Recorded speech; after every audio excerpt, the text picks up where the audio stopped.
Today on Under the Big Tree, what's new in Kyma?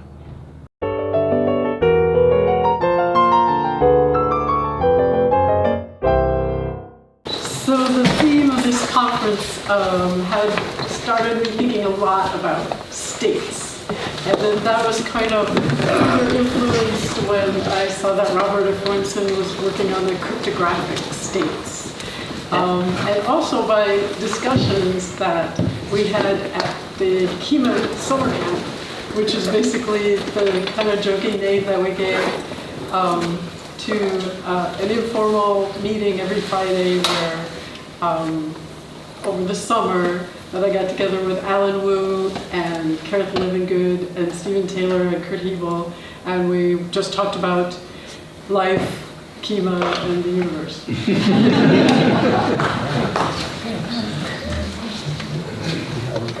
So I began by thinking again about finite state machines, both deterministic and non-deterministic kind. And then looked at building or actually learning the transition probabilities from data in MIDI files. And then thought about adding a stack to the finite state machine in order to generate sequences in a context-free language. So, finite state machine is a set of states represented by those circles, and a set of transitions from one state to another represented in the picture by the arcs with the arrows. For each input, there's a transition out of the state, which could be back into itself. And the inputs in this case are ones and zeros. Those are the labels on the transition arcs. And entering or leaving a state, you can optionally have it trigger some action. So, action or an output. So the next state of a system like this depends on two things: the current state and the input that it receives. Or to put it another way, the way this system responds to an input depends on what state it's in, which has interesting implications for live electronic music performance, because as Garth was talking about earlier, you can create a system that doesn't just depend on your current input, but will start to respond to you differently depending both on current input and all the other inputs previously that got you to this point. So you can use a finite state machine as a recognizer. For instance, this one could recognize whether you have an even number of zeros or an odd number of zeros so far. So like if let's say we're in state 0, and we get a 0 input, then we're going to go over here to state 1. So if we're in state 1, we know we have an odd number, we've seen an odd number of zeros. And if you see another 0, you're here. And so if you're in state 0, you know you've seen an even number of zeros. And no matter how many ones we add, it's never going to change the state. If you go over here and add ones, nothing happens.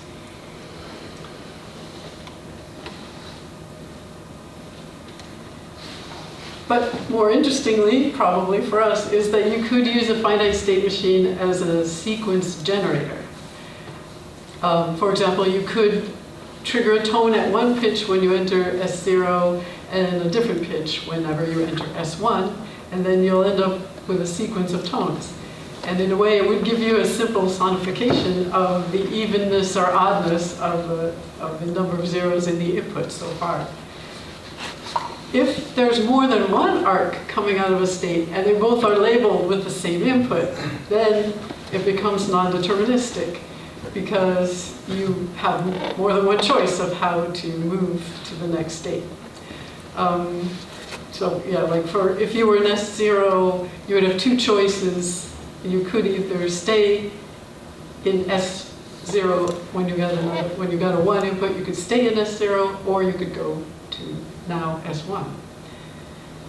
One way to decide which path to take is to give each transition a likelihood and use a random number generator to choose which path to take.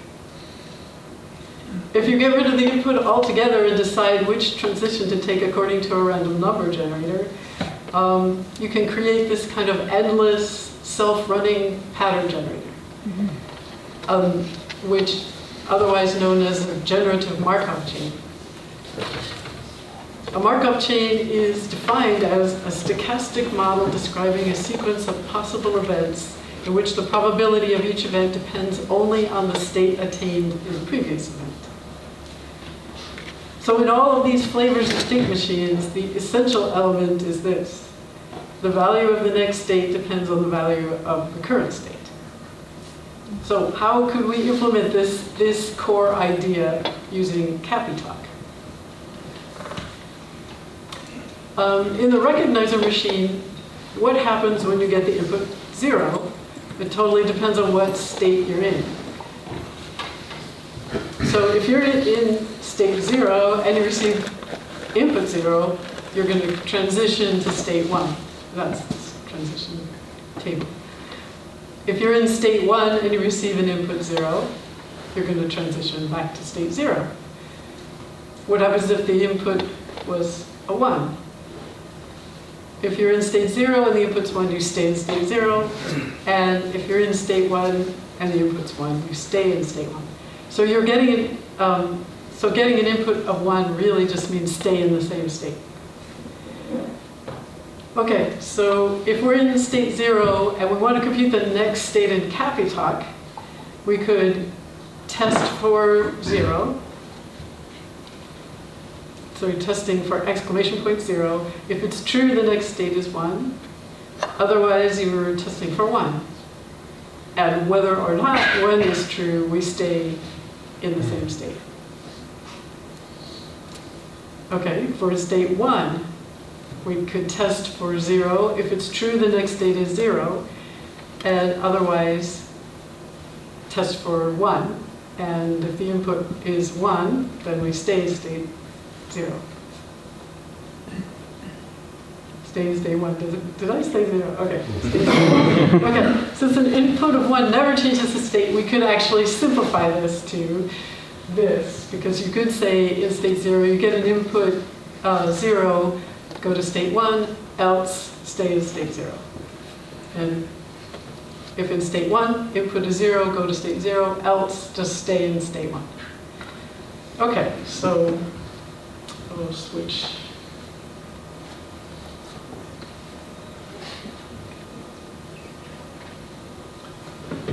Okay, so here is a triggered sound-to-global controller to implement this idea. And it is exactly what we were just looking at inside of here. If the current state is used as an index into an array, and when the index is 0, it's going to do this expression, because we're in state 0, and when the index is 1, we will do the second expression, which is what you would do in state 1.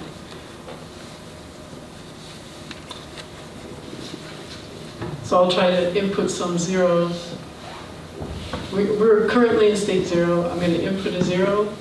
Now I have an odd number of zeros. We put another one, it switches to an even number of zeros. And no matter how many ones I put in, it doesn't actually do anything. So it's actually the ones are pretty useless because it doesn't change it. Okay.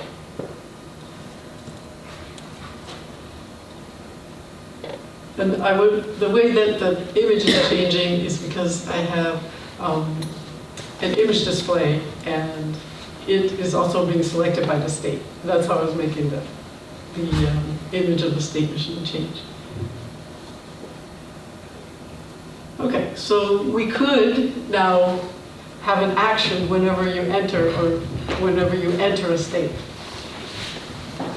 So this sample will be triggered when the state has changed and when we're in state 0.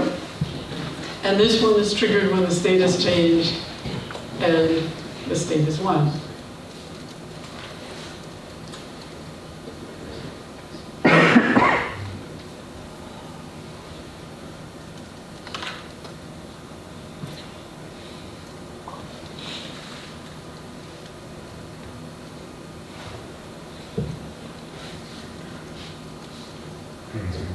I'm not hearing anything, so okay. Here we go.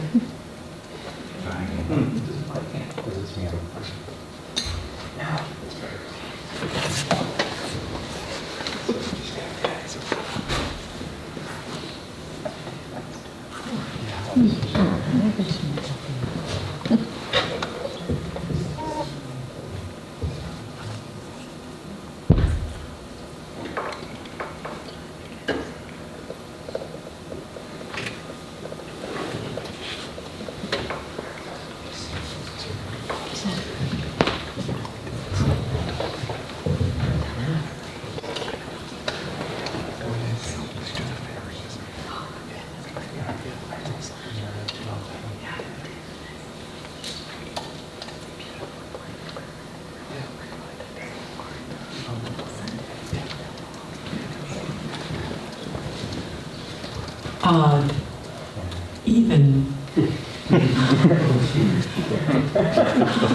odd, even, odd, even, odd.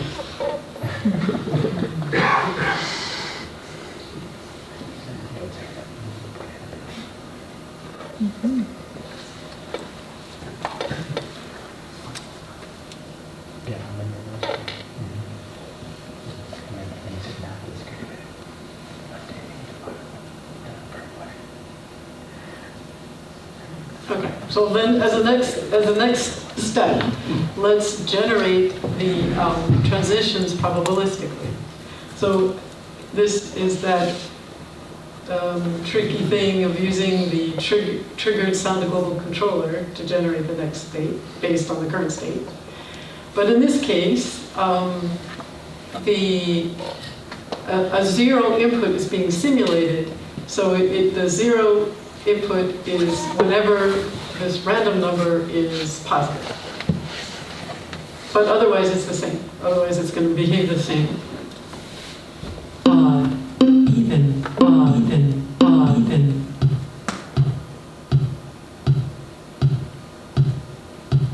Odd, even, odd, even, odd, even, odd, even, odd.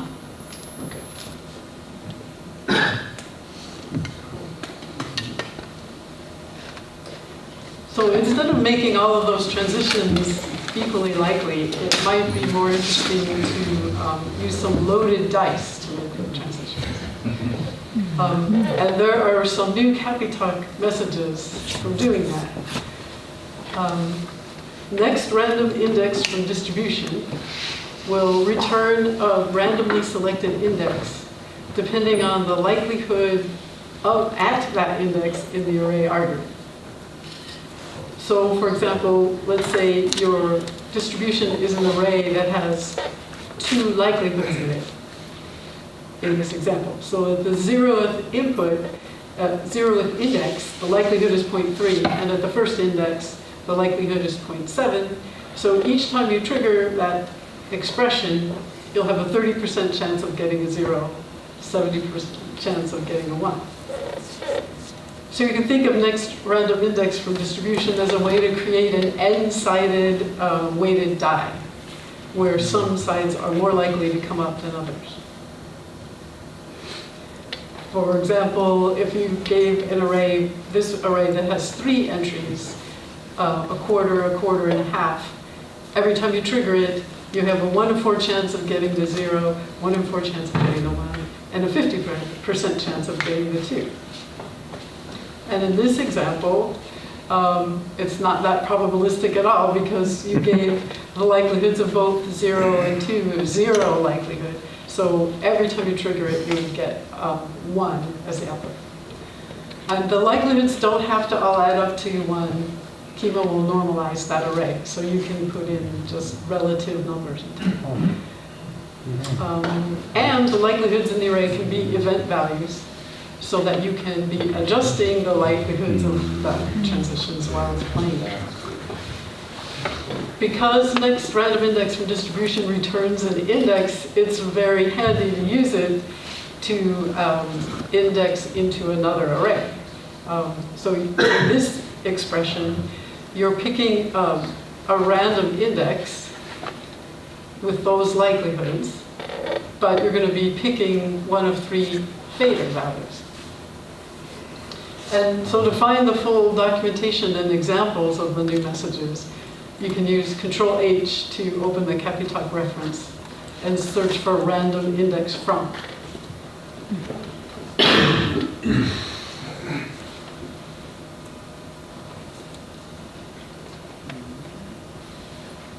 And here is an example of using, so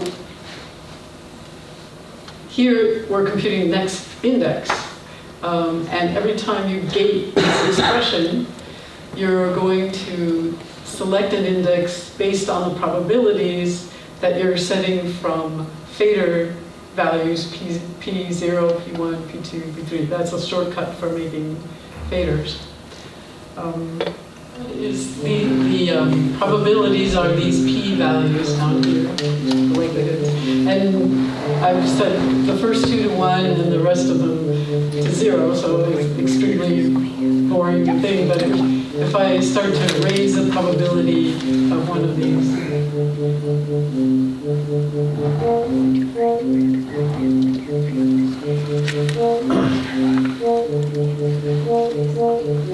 so you can start to change it, expand it, and contract it over time.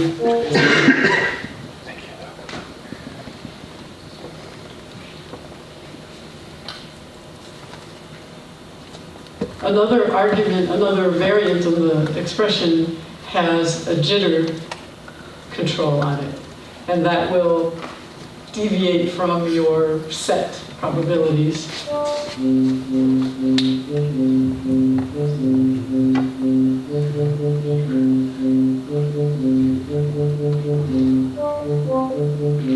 if I put it up here, then like 1 in 4 times it will be deviating from the regular one. And the more you put it, the higher you put it, the more you're just getting to a uniform random distribution.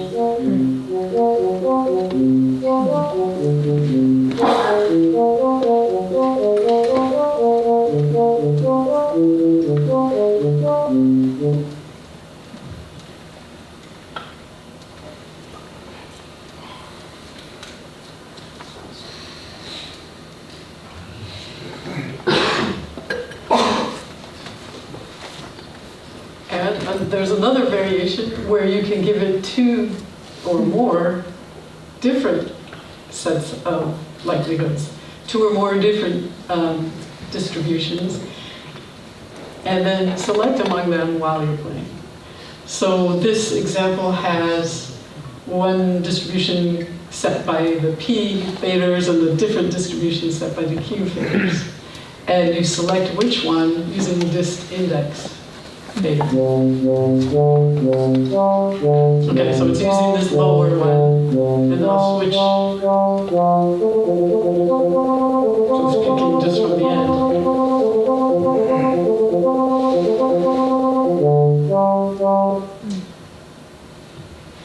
And as you probably anticipated, you can also move smoothly from one to another. So this is another variation where it says interpolated distribution index. So you can kind of morph from one set of probabilities to another one. There's an original one, and I'll gradually move it up.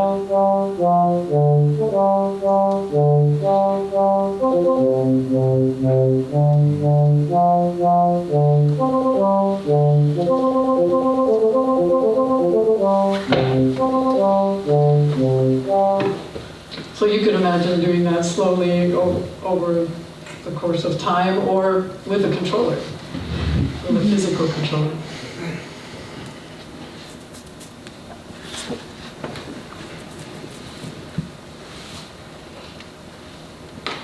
Okay, so this, in this example, if the distribution index is 0, it's going to pick that first distribution, that first array. So it's always going to pick 1. And when the second distribution index, when the distribution index changes to 1, it picks from that second array. Okay, I showed you the example already. Okay, so far, what those examples were not state machines. It was just a way of picking a random index. But it wasn't really changing state. It's just all in one state. It was always the same. But there is a way that we can figure out how to use that last switching between the distributions to make a state machine. So this is a transition matrix for a really super boring, simple state machine. The top row of the matrix is how likely it is to transition from 0 to any of the other 3 states, including itself.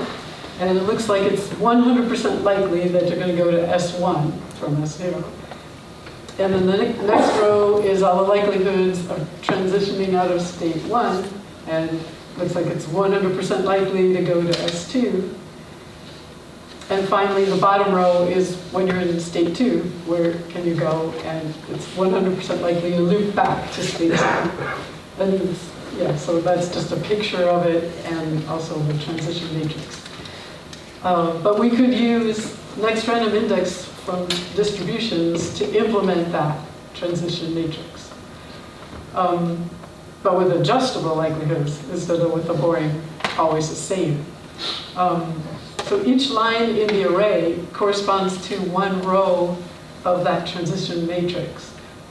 So for example, the small talk 0 to 2 collect S0 suffix n is going to be creating an array of VCS controls, S00, S01, and S02. And it does that for each of those rows. So you can use next state, which is circled there, to select which of the distributions you're going to use. So whatever state you're in has different probabilities for transition. And the important thing to notice is also whatever state is randomly generated here will become the next state. So yeah, because it's being gated, it's being sampled and held, so it is capturing this current state and making that the next state because it's a sound to global controller.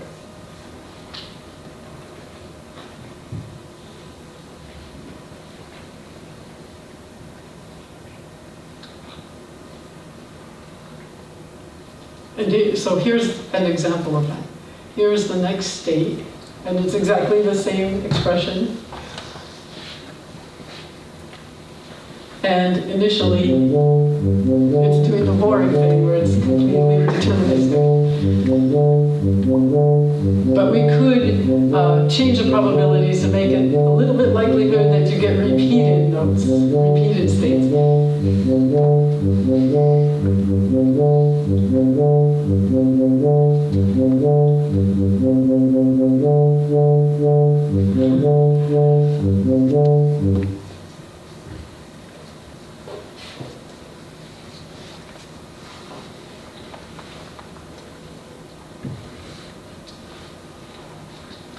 So instead of setting all the likelihoods by hand, you could instead look into a MIDI file, like a monophonic MIDI file, and count the number of times you see any given interval. And use that as the likelihood of transitioning to that same interval. So there's a new Kyma sound that will do that, called Markov sequencer for MIDI files. You supply a MIDI file where that little arrow is, and then Kyma will just add up all the likelihoods, all the transition likelihoods, and then you can play it and generate sort of endless sequences that have the same probabilistic structure as the original MIDI file. So first I'll play, this is Bach's Crab Canon, which I'll play through quickly just to remind you what it sounds like, using the MIDI with time index.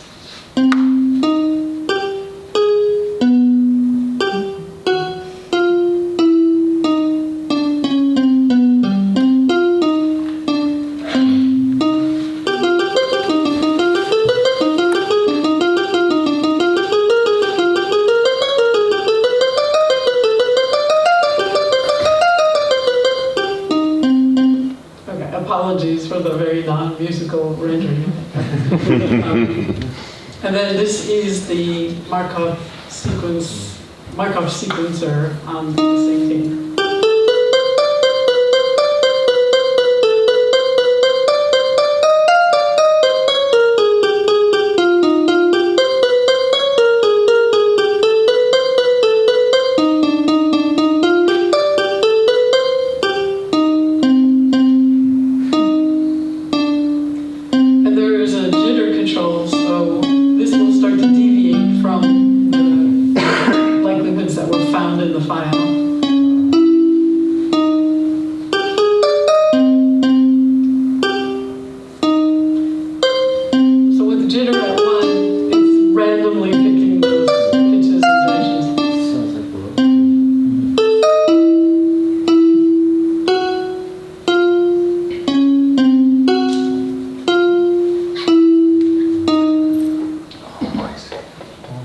If you give the Markov sequencer 2 or more files, you can morph between the likelihoods of the different MIDI files. How many files are you allowed to have? It just depends on how similar they are. Or if they have nothing at all in common, then they'll have many, many, many states. But if they have some overlap, then it sort of varies. It depends on what's in the file. But this one, so I'll play very quickly a little of this, just one line from one of the Bartók Mikrokosmos Bulgarian rhythm studies.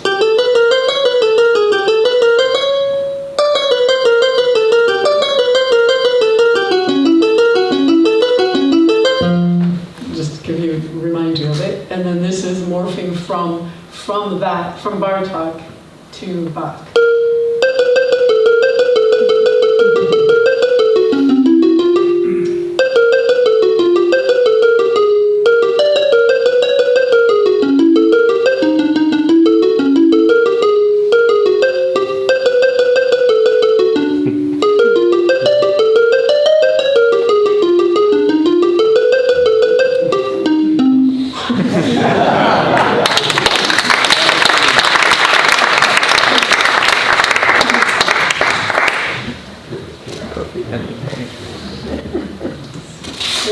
Once you've got this transition matrix, kind of extracted from the MIDI, you don't have to use it to generate pitch sequences.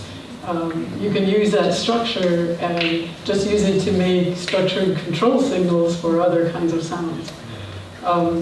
So here, this is an example where the states are used to compute time indexes and morphing controls for some sample clouds on samples of a 3D printer that Matteo Milani had made.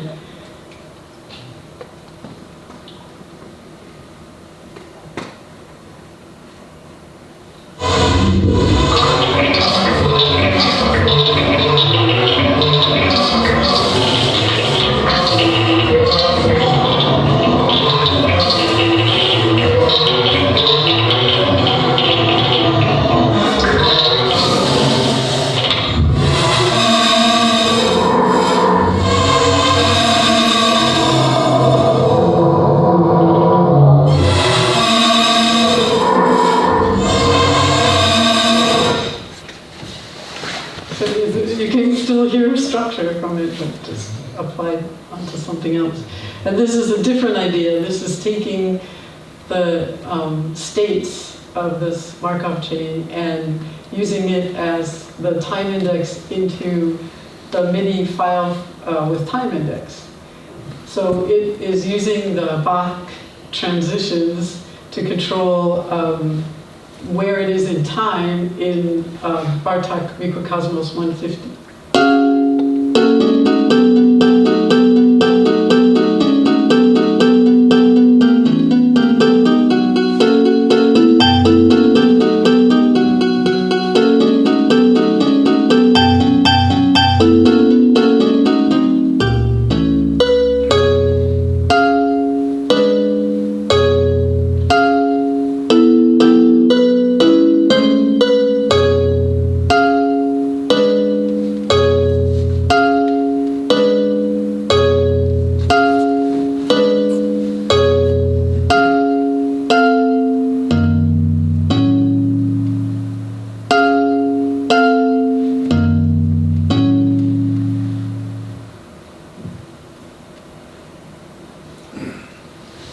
So this kind of cross-domain mapping has some similarity to the techniques used in data sonification.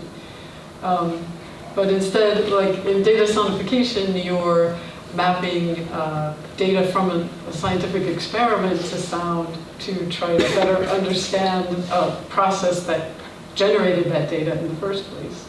And then in this case, we're getting the kind of statistical likelihoods from one piece of music and then applying it to a different piece of music or applying it to be control signals for another sound.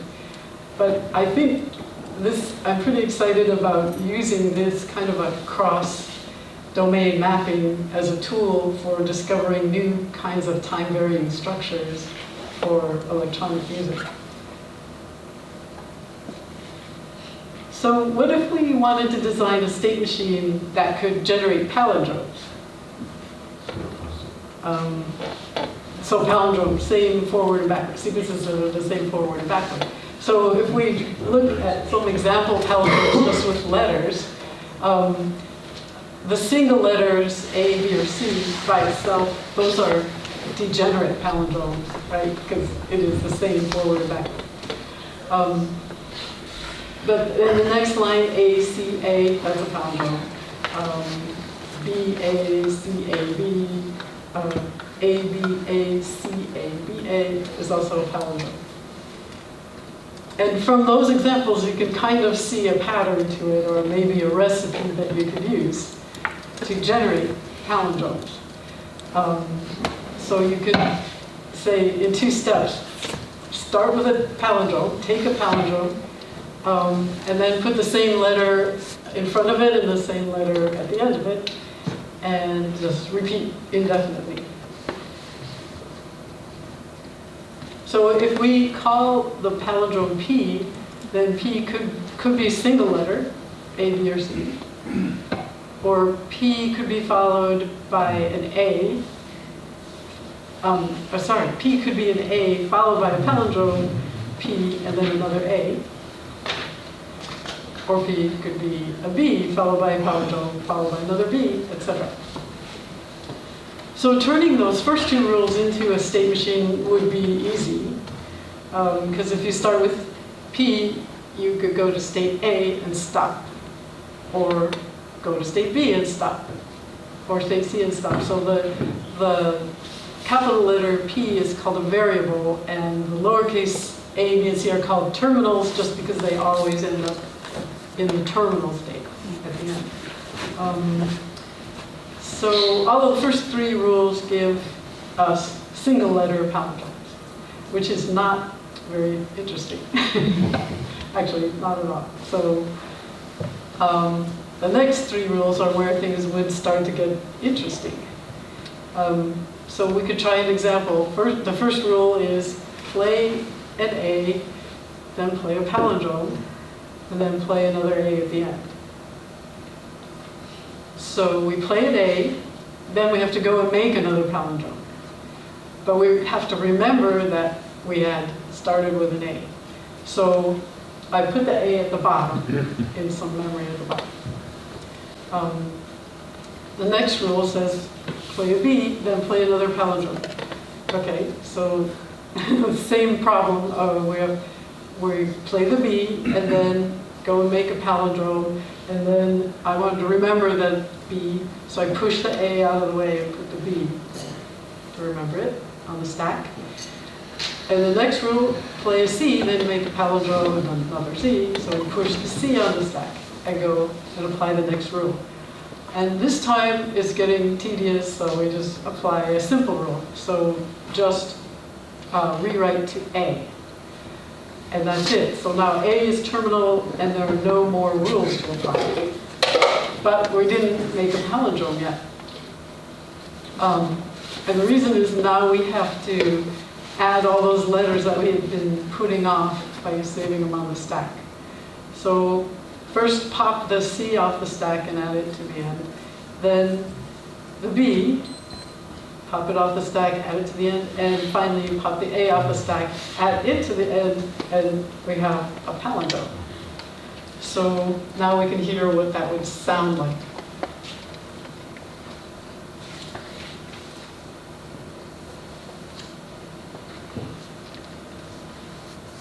So this is, yeah, those same rules. And I put a pause in between each palindrome to give you a chance to verify that it was a palindrome. So you might have to use like a stack in your head to keep track of what you heard and then make sure that it was reversed.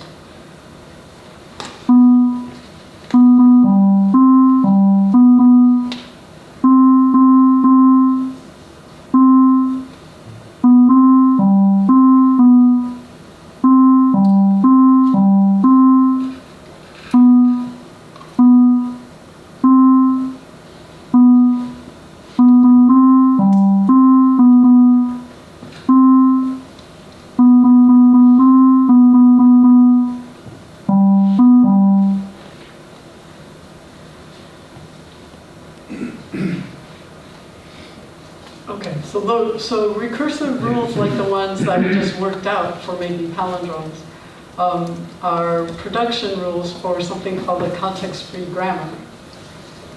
And as you just saw, you can't implement a context-free grammar generator using a state machine alone, but you can if you add a stack. So you can have state machine plus stack will give you something that will make these. And there's a new sound called context-free grammar sequencer that will implement this finite state machine with a stack so that you can generate endless patterns based on rules like the ones that we just worked out for palindromes.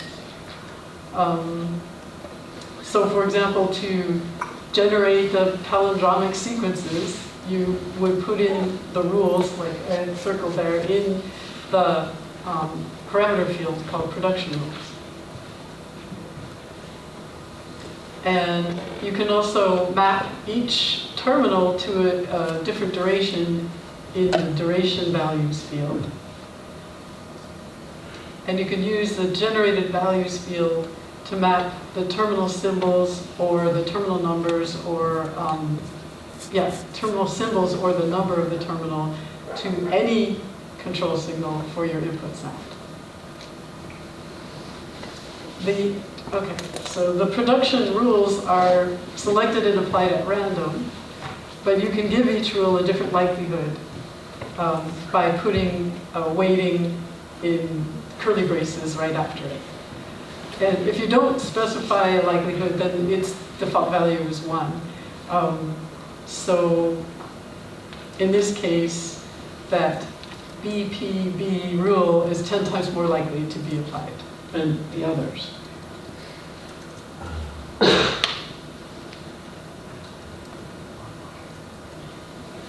So this is the sound. And here, instead of putting a 10 there, I put a fader. So you can also change that weight. So now it's 10 times more likely to be doing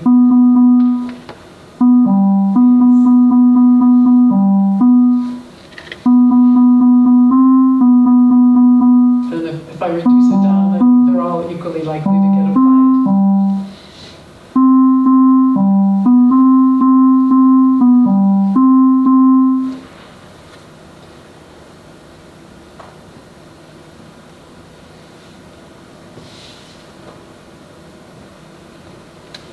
So in the sound,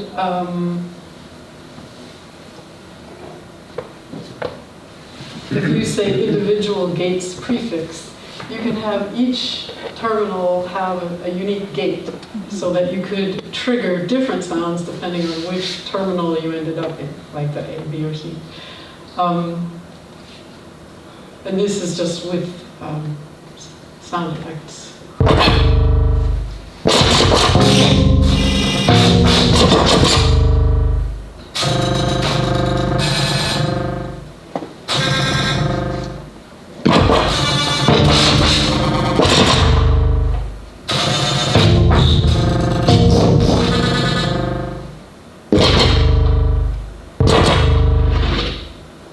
So you can make palindromes of sound effects.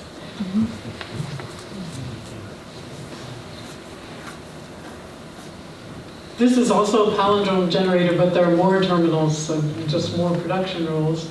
And if you put more than one likelihood at the end, of a rule, you can morph through those likelihoods so that you can have the likelihoods of applying the different rules change over time or according to your control. So this one is tending to emphasize the earlier production rules when the morph is 0 and later production rules when the morph is set to 1.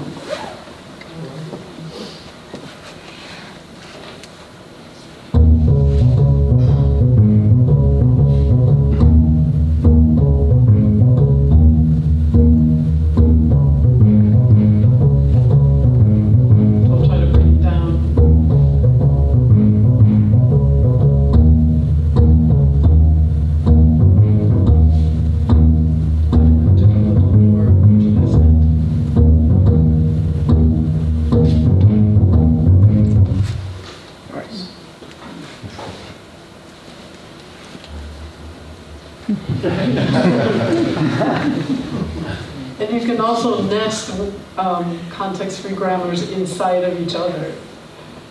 So this, for example, you could use a slower running context-free grammar on the outer grammar to set the bass pitches or tonics.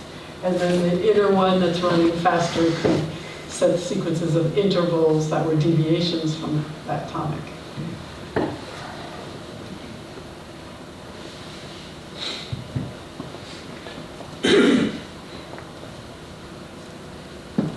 So this is a 2-level grammar. This one's not a palindrome, different production rules. The inner one also has another feature, which is you can have it generate a signal when it reaches the end of a sequence, so that the outer one knows that a sequence is finished. So here, it's going to emit an end 0, 1 whenever it's at the end of a sequence. And the outer one actually isn't running all the time, it's stepping, and it will only step when it sees end 1.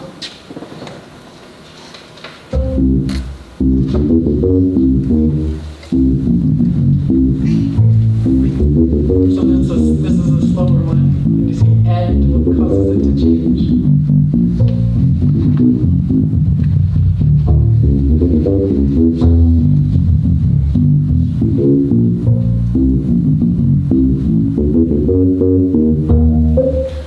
So I also had the durations of the slow one were being multiplied by the durations on the inner one, so that it could change the speed of, it could compress the durations also.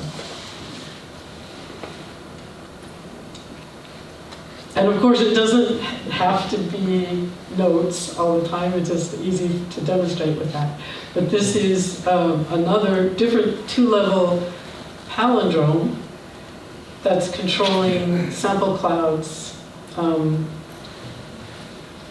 This is where you can do, in the generated values, this is where you can generate any value, and you could have it depend on the terminal number, or it could generate a control that has the terminal symbol at the end of it.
Just something to play with to make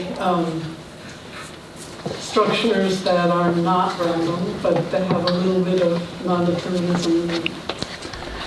This context-free grammar, it ought to be able to generate sentences in English.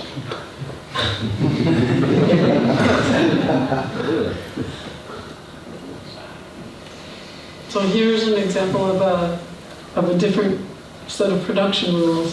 This is saying that a sentence is an article followed by a subject phrase, followed by a verb, followed by an object phrase. An object phrase is an adverb followed by an adjective phrase, followed by a plural noun. An adjective phrase is either an adjective followed by a conjunction followed by another adjective phrase, or just go straight to an adjective. And it's generating different gates for each terminal. So a gate for each part of speech is going to generate a different gate. And here, this is several multi-samples, and each multi-sample contains a folder full of words of a single kind of part of speech. So there's a folder of articles, and a folder of prepositions, and a folder that's got some nouns, and a folder that's got adverbs. One reason of Santa Cruz should be carefully cryptic and hilarious, yet extraordinary, and cryptic yet ridiculous sounds. The purpose for kiss should be savagely deafening sounds. Thought-provoking discussions. A theme of today would be savagely loud discussions. The reason of kiss could be thought-provoking discussions. The sub-theme kiss will be savagely mysterious yet cryptic software.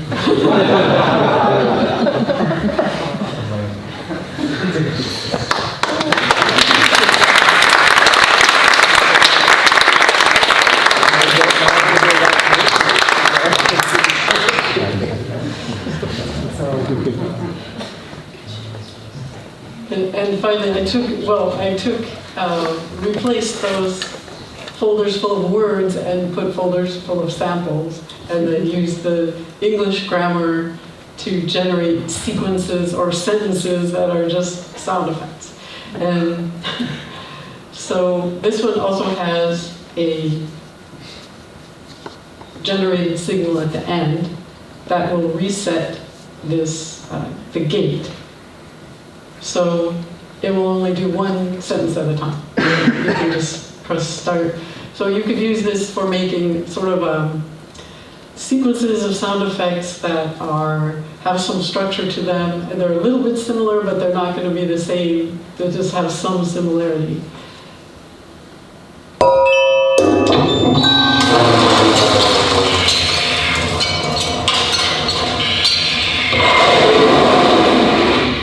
Every time it hits that conjunction, it keeps repeating.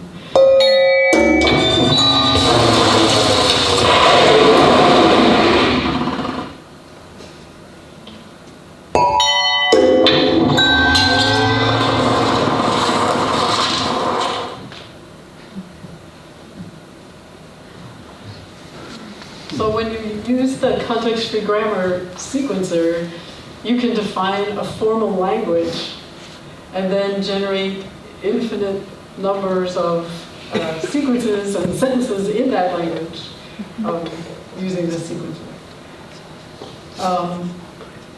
In other words, it's another way to design new kinds of hierarchical temporal control structures for your sound design and music. And I've only just scratched the surface here with this, so I'm really looking forward to hear what you guys are going to do with it. Just really quickly, the list of things I didn't have time to get to. So there are some new Capitalk messages, like logic operators that are way more efficient and also more concise. Thanks, thanks to Alan Jackson for suggesting that. Just you can look in the Capitalk reference to get those. Could I ask a question about smooth colon and a time? Is that, it says that that's not preferred anymore? What will happen to colon? Yeah, smooth still works, Okay. but smooth for, is that what it is? Smooth Yeah, for smooth 4. is, will also work if the argument to the smooth has some kind of state to it or some kind of time to it. Okay, The old way doesn't update that got it. argument expression, and the new way does. So it's preferred to use that new way for smoothing. The other one will work. If it worked before, it'll still work. Yes, it still works. Of course. These are some new sounds that have been added since the last KISS, and including this one, the cascading replicator will automatically construct chains of sounds. Yeah, Charlie had like a premonition about this over the summer, and we were working on it. So it will automatically construct chains of sound in a way similar to the way that the replicator makes big mixes of sounds based on a template. So, and then you have, like, instead of voice number, you have cascade number and number cascades. So voice number, number voices.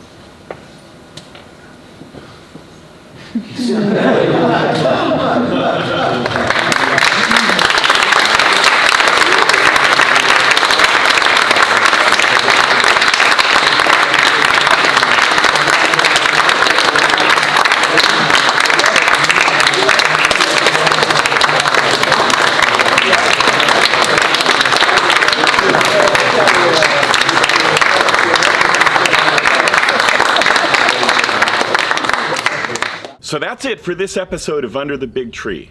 Please join the conversation by adding your thoughts in the comments section below.